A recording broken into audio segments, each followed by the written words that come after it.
Alô, bom dia, você está no canal Professor Belém neste sábado de aleluia, dia 3 de abril de 2021. Para a Folha de São Paulo, não basta chamar o presidente Jair Bolsonaro de genocida. A última agora é colocar todos os militares debaixo da mesma qualificação. A jornalista Cristina Serra publicou hoje uma matéria de opinião dizendo que todos os militares são genocidas. A matéria, que realmente é de embrulhar o estômago, começa dizendo o seguinte: a semana começou com tensão de fim de mundo e terminou mais calma em Brasília depois da troca do ministro da Defesa e dos comandantes das Forças Armadas. Será preciso, contudo, monitorar os sismógrafos para aferir se o terreno está, de fato, acomodado e qual a extensão das fissuras resultantes do abalo no Planalto. As versões que vazaram dão conta de que o ex-ministro Fernando Azevedo e o ex-comandante Pujol teriam resistido a abusos extremistas do genocida. Aqui ela se refere ao presidente da República, o genocida. Seriam avessos ao uso da política das Forças Armadas e por isso teriam perdido seus postos. Bem, aqui, claro, ela está tentando replicar uma crise gestada no seio da própria esquerda, uma crise entre militares de alta patente e o governo Bolsonaro. O que existe é um descontentamento de quem saiu e foi substituído, mas não passa disso. Não é institucional. Mas a esquerda está fazendo uma força tremenda para que pareça uma crise institucional. Mas tudo bem, isso era previsto por parte da esquerda. Só que, não satisfeita com esse tipo de fake news, a jornalista agora reclama dos militares como um todo, que nunca ajudaram a esquerda, que sempre foram políticos, sempre tiveram papéis predominantemente políticos quando a esquerda esteve no poder. Ela continua dizendo: ora, mas o que fazem os militares se não política desde pelo menos 2015? Com Vilas Boas no comando do Exército.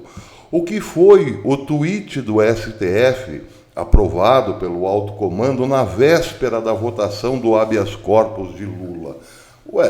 Queria o que a jornalista? Que o alto comando das Forças Armadas ficasse revoltado por, enfim, a justiça fazer justiça em relação àquele que depois veio a ser condenado pelo maior esquema de corrupção que esse país já viu. Parece que na cabeça da senhora Cristina Serra os militares deveriam ficar horrorizados quando a justiça virou os olhos para o picareta-mor da nação. Mas ela segue dizendo: militares deixando o governo com ares de democratas ofendidos? É uma pergunta. Nada mais falso.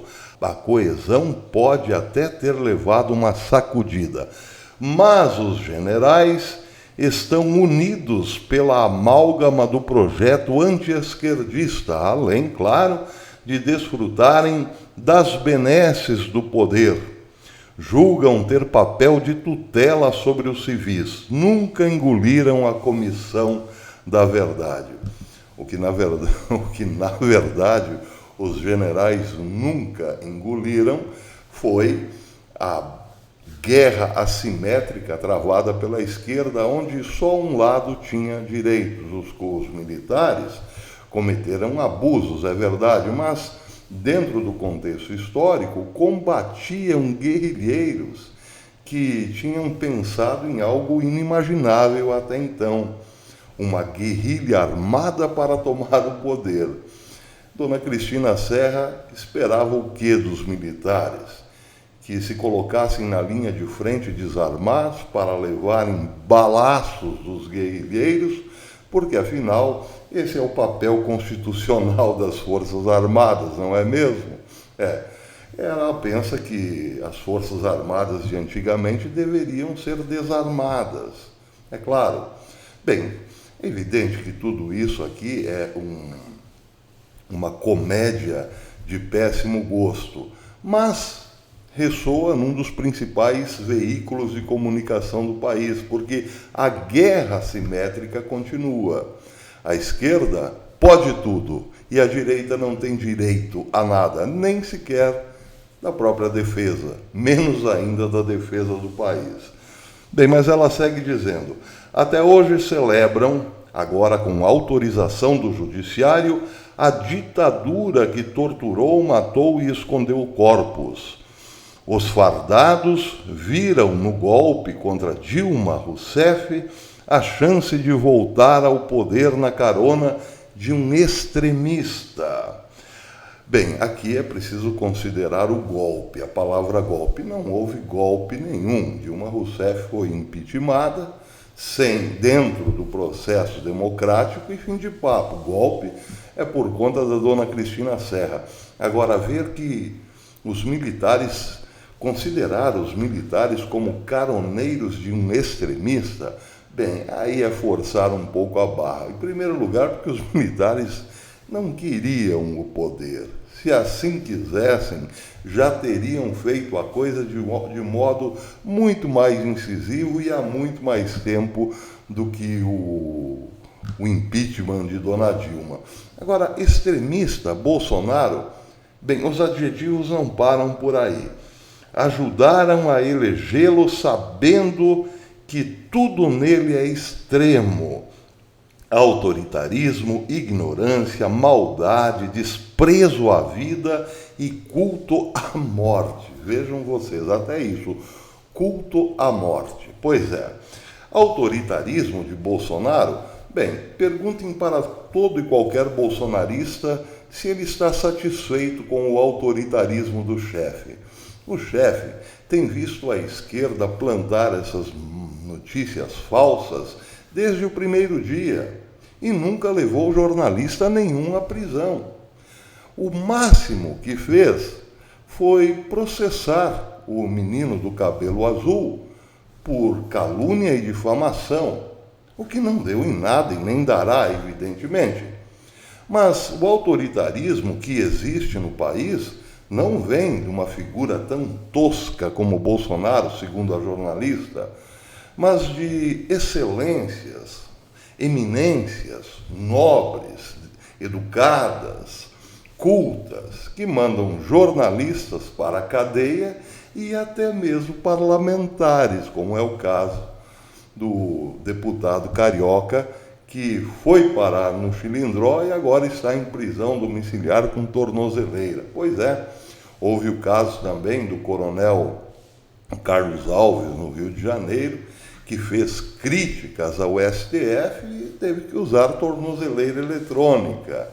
Além, evidentemente, de outros ataques à democracia, como, por exemplo, os educadíssimos governadores que mandam prender trabalhadores, batem em trabalhadores, humilham donas de casa por simplesmente estarem na rua e assim por diante. Mas ruim mesmo é o presidente Bolsonaro. Bem, a cereja do bolo desta ilustríssima matéria termina da seguinte forma: o Brasil está em marcha célere para 400 mil mortes pela pandemia. O colapso funerário se aproxima. O genocídio é obra coletiva de Bolsonaro e de todos os que estão com ele. Nessa guerra, os militares que a apreciam decidiram cerrar fileira nas legiões do vírus. São avalistas e fiadores, cúmplices e coautores dessa tragédia.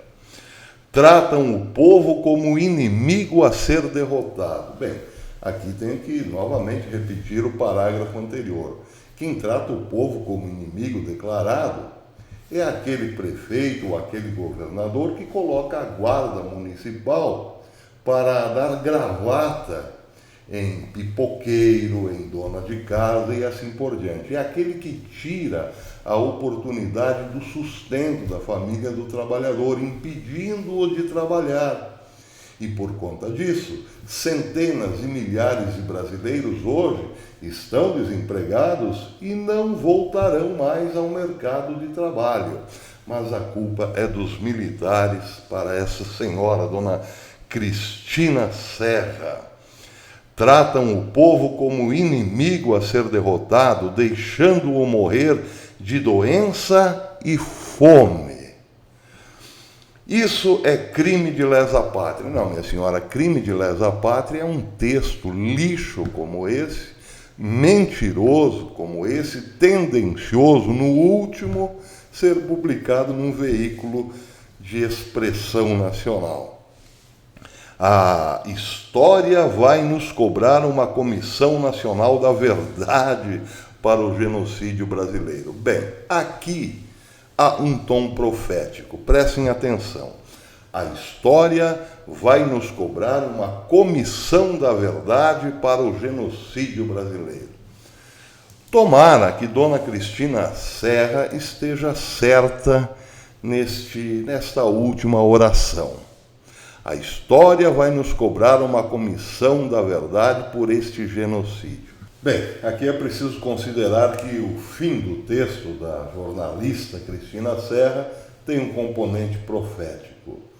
Um dia o Brasil terá que rever esta questão e encontrar sim os verdadeiros culpados, que poderão ser chamados ou acusados de genocídio. Porque se houve descaso com a vida humana e um descaso intencional, é claro que o termo se aplicará, genocídio. Mas se no futuro olharmos com uma lupa bem apurada para o genocídio, veremos que o último ou o menor dos culpados é aquele mais acusado pela mídia fraude, o presidente da República. Porque este, é bom lembrar, teve o seu poder castrado pelo STF em relação à crise. Só o que poderia ter feito o presidente e fez, no caso da crise, por ordem do STF, era repassar dinheiro a estados e municípios. E assim ele fez. Vejam, por exemplo, o que mostra aqui o portal do Tesouro Transparente do governo. Só em 2020, o governo passou para estados e municípios a bagatela de 355 bilhões de reais. E o que acontece agora? Bem, o que acontece agora é que a Procuradoria-Geral da República está pedindo a governadores explicações do porquê não houve investimento na saúde em relação ao montante repassado pelo governo federal. Ou melhor, está pedindo explicações específicas do porquê certos governos e prefeituras desmontaram os hospitais de campanha em momento de pandemia, em ano de pandemia. Vejam, por exemplo, essa matéria publicada no dia 16 de março, que dizia o seguinte: a Procuradoria-Geral da União enviou na terça-feira, a Procuradoria-Geral da República enviou na terça-feira, 16 de março, um ofício aos governadores de todos os estados e do Distrito Federal, pedindo informações sobre hospitais de campanhas locais.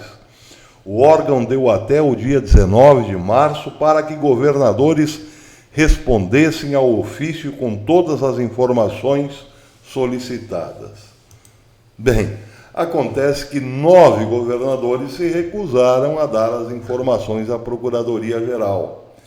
Esta matéria, saída no focusjornalismo.br, diz que O Ceará, por exemplo, um dos que mais pedem dinheiro hoje para o governo federal, está entre os 9 estados que não responderam à Procuradoria-Geral da República sobre instalação e desativação de hospitais de campanha. A matéria, que é curtinha, diz o seguinte: 9 governadores deixaram de enviar à Procuradoria-Geral da República informações sobre a instalação dos hospitais de campanha para tratamento do Covid-19.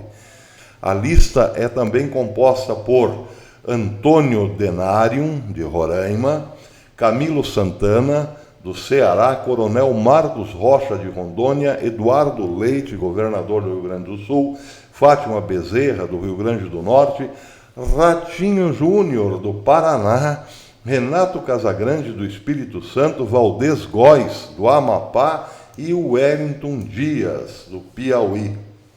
No dia 12 de março, a subprocuradora-geral Lindor Araújo enviou ofício a 27 governadores, questionando quantos hospitais foram instalados em cada local, quantos foram construídos e não se encontram em funcionamento.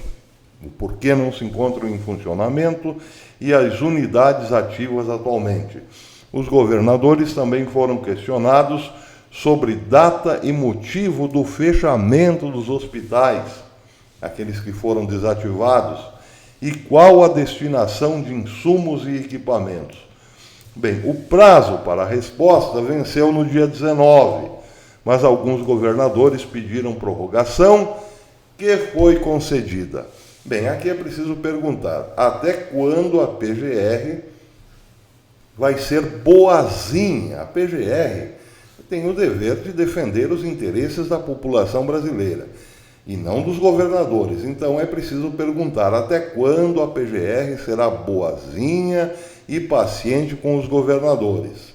A PGR não pode se omitir, não pode fechar os olhos, é preciso cobrar, porque amanhã depois, quando investigarmos quem foram os genocidas, esses documentos possam dar embasamento à pesquisa, ou melhor, ao processo judicial que virá pela frente. Porque uma coisa é certa, aquele que é acusado de genocídio endividou o país. Para quê? Para dar a estados e municípios condições de servirem o povo, de lutarem contra a pandemia, abrindo hospitais, leitos, equipamentos e pessoal de saúde. Hoje, a crise, gritam esses mesmos governadores e prefeitos, está fora de controle, mas não explicam por que está fora de controle. Ora, o que competia ao governo federal, que era dar dinheiro a estados e municípios, foi feito. Não se pode cobrar do presidente aquilo que o presidente não tinha condições de fazer, ou seja, impor a sua política de honestidade em relação à população brasileira, de honestidade em relação ao erário e também de eficiência no combate à pandemia. Isso tem que ser cobrado de prefeitos e governadores. Esses o que sabem fazer é humilhar o povo, é trancar o povo em casa, para que não trabalhe, para que perca seu emprego, para que morra de fome. E também tem sido do métier desses mesmos políticos, governadores e prefeitos, prender aqueles que saem desesperadamente atrás de trabalho, ou então aqueles que querem simplesmente o lazer de ir à praia, por exemplo. Esses são impedidos, são humilhados, são colocados à força, muitas vezes em camburão. Trabalhadores, pais de família, são tratados com violência por governadores e prefeitos. Pois é, há muito que se investigar sobre isso. O que os governadores têm feito apenas é usar a desgraça do povo como argumento político, como um trampolim político para derrubar o governo federal. E isso também fará parte do processo de genocídio que virá, com certeza, se as palavras da jornalista da Folha se cumprirem profeticamente. Haverá, sim, muito espaço para o Brasil discutir o termo genocídio no futuro. Agora, o governo federal precisa andar rápido. Na quinta-feira, o presidente disse que o seu governo joga dentro das 4 linhas, é verdade, respeitando as regras do jogo democrático, mas que ficará atento àqueles que não o fizerem. Bem, eles continuam não fazendo e tudo indica de que não jogarão pelas leis da democracia. Portanto, está mais do que na hora do governo federal reagir, porque o povo está numa situação muito difícil. E aqui também há um tom profético em relação ao que diz o presidente. Ele prevê, sim, que haverá convulsão social no país. A questão não é saber se virá ou não, é quando. E ao que tudo indica, será rápida, virá logo mais ali na frente. Então o governo que se esperte, porque o jogo é duro. Por enquanto é isso, depois a gente volta.